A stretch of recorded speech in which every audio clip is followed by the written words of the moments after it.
Well, folks, today is Good Friday. Sunday is Easter, and we are in the midst of Passover. We find ourselves at a time in the lives of many people and in the life of a nation when the meaning of these very special days should have even greater weight. Passover is a time of resilience, and Easter is one of renewal, and boy, do we need each of those things right now. You know, God kept his promise to free the people of Israel through his intercession, and he renewed his covenant with us through the passion and resurrection of Christ.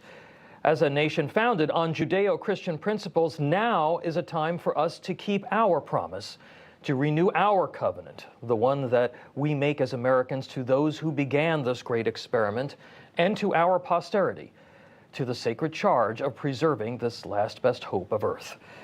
Too often in our world of the next big thing, we ignore or shun anything other than the purely material or the physical or the digital. We chalk up talk of God or the spiritual to religious hocus pocus or silly superstition.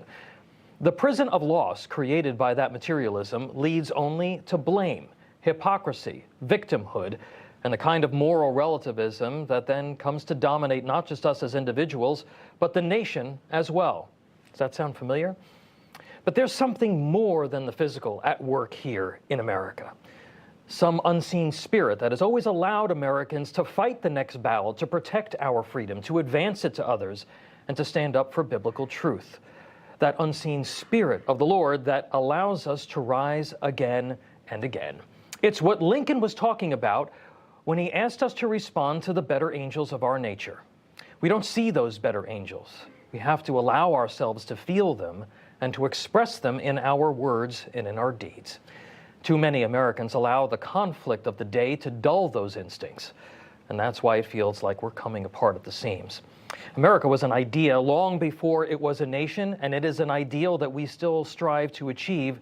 So this Easter and Passover, as we gather with family and friends, our conversation may turn to the chaos of extremism in our midst, but we should never lower ourselves to be consumed by it or to act like it.